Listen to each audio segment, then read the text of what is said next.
आपने सुना होगा, कौवा चला हंस की चाल।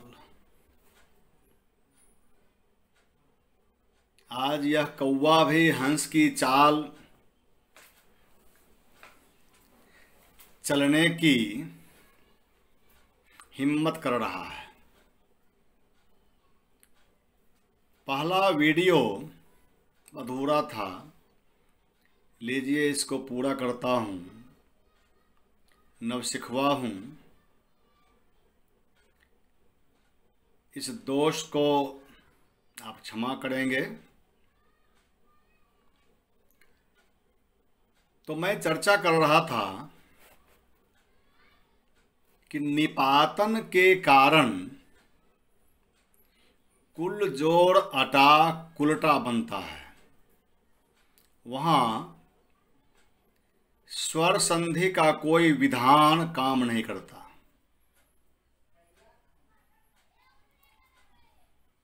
बंधुओं, ये प्रो प्रा अप सम अनु निस निड दुस दुर वी आ जैसे निपात संज्ञा या विशेषण के साथ जुड़कर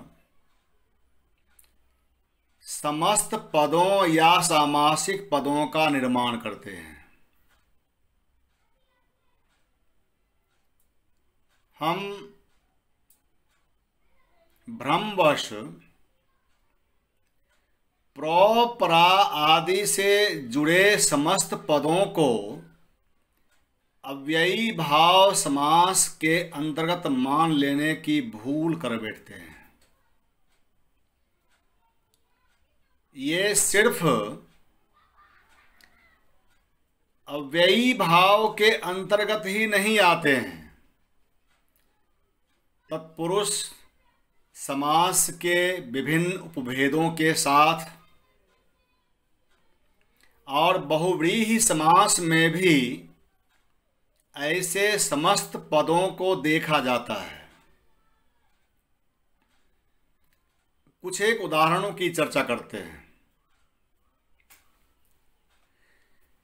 जैसे आजीवन, आकंठ, प्रतिदिन, सम्मुख, अभिमुख, उपकूल, उपगृह, निर्मक्षिक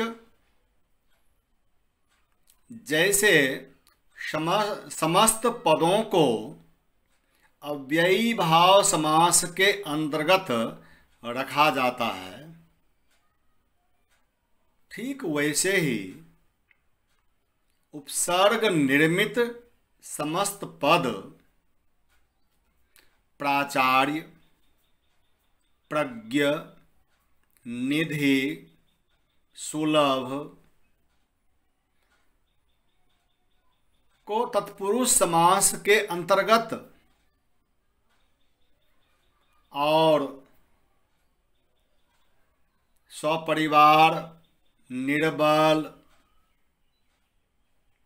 निर्धन, प्रबल, सकुशल, आविष्कार, प्रादुर्भाव जैसे समस्त पदों को हम बहुव्रीहि समास के अंतर्गत रखते हैं। इसलिए ऐसी भूल कदापि न करें कि उपसर्ग निर्मित समस्त पद केवल अव्ययी भाव ही होते हैं। दूसरी बात यह भी है कि उपसर्गों से निर्मित जो शब्द होते हैं वे सारे शब्द समस्त पद या सामासिक पद होते ही हैं।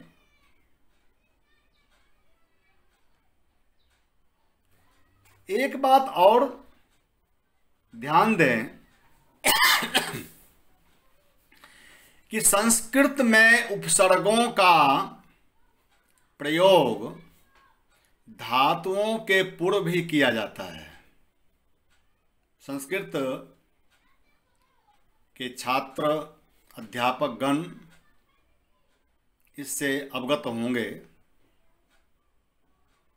जैसे अनुभवति, अवगच्छति, आहरति, संहरति, प्रभवति, दुष्करोति, विलपति, जैसे बहुत सारे शब्द हैं जो धातुओं से पूर्व उपसर्ग जुड़ने से बने हुए हैं, किंतु हिंदी में क्रिया या धातु के पहले उपसर्ग लगाने का कोई रिवाज नहीं है, कभी नहीं लगता है।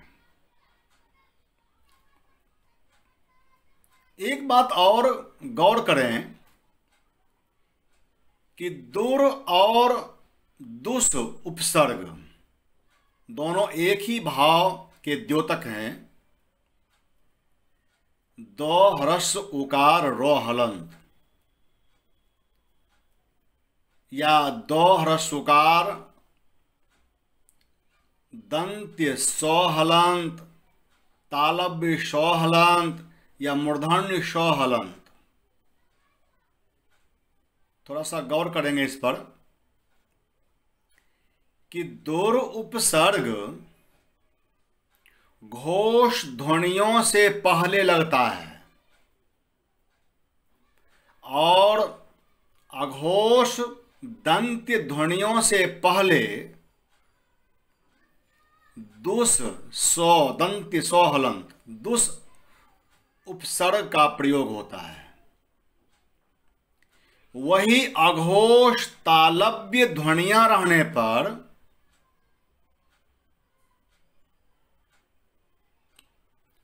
दुष का दंत्य सौ हलंत का रूपांतरण तालव्य सौ हलंत में हो जाता है और क या फ रहने पर, प रहने पर, यानी क प फ जैसे व्यंजन ध्वनियां रहने पर दुस का जो सौ हलंत है, दंत्य सौ हलंत, वह मूर्धन्य सौ हलंत हो जाता है। एक बात और समझ लेनी चाहिए कि वही दुर और दुस कालांतर में दुह हो गया है। दुह, दो ह्रस्व उकार विसर्ग, दुह हो गया है। यही स्थिति निर और निस उपसर्गों के साथ भी देखी जाती है।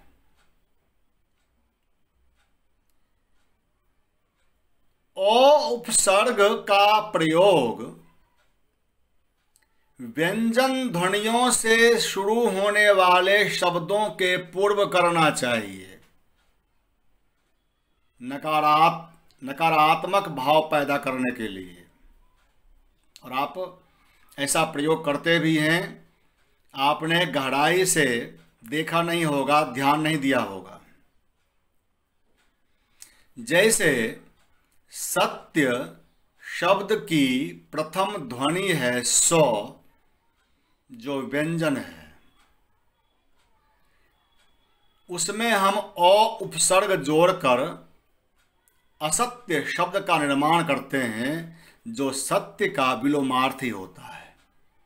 ऐसे ही भाव में अ जोड़ते हैं, शब्द बनता है अभाव। नाथ में अ उपसर्ग जोड़ते हैं, शब्द बनता है अनाथ, जो पूर्व के शब्दों का विलोमार्थी है। अब देखिए, एक बात पर ध्यान दीजिए। मैंने कहा कि शुरुआत का जो वर्ण व्यंजन हो तो अ उपसर्ग लगाइए। सवाल खड़ा होता है कि यदि शुरुआती वर्ण स्वर हो तब क्या किया जाए। तो बंधुओं, वैसी स्थिति में यदि शब्द का पहला अक्षर स्वर वर्ण हो तो आप ओ नो हलंत अन उपसर्ग लगाइए। अन लगाना वहां चाहिए, ओ नहीं। जैसे अधिकार में अन उपसर्ग जोड़िए, आपका शब्द बनेगा अनधिकार। अनाधिकार नहीं, अनधिकार बनेगा। वैसे ही अनुशासन शब्द में आप ओ नो हलंत यानी अन उपसर्ग को जोड़िए, शब्द बनेगा अनानुशासन। अब देखिए, आप लोग गड़बड़ी कहाँ कर बैठते हैं, या देख करके भी अनदेखा करते हैं। बहुत सारे कार्यालयों के मुख्य द्वार पर, चाहे वह ऑफिसर हों या बड़े बड़े मंत्री हों, उनके मेन गेट पर लिखा रहता है अनाधिकार प्रवेश वर्जित या निषेध या निषिद्ध। अनाधिकार, मैं चर्चा कर रहा हूं अनाधिकार की। आपको जो नियम बताया गया, इस नियम के आधार पर अनाधिकार का प्रयोग होना युक्ति संगत नहीं, अशुद्ध है। शब्द होता है अनधिकार, अनाधिकार नहीं। दूसरा, एक और चर्चा मैं कर रहा हूं कि जब विलोमार्थी शब्द बनाते हैं तो इस बात का ध्यान रखिए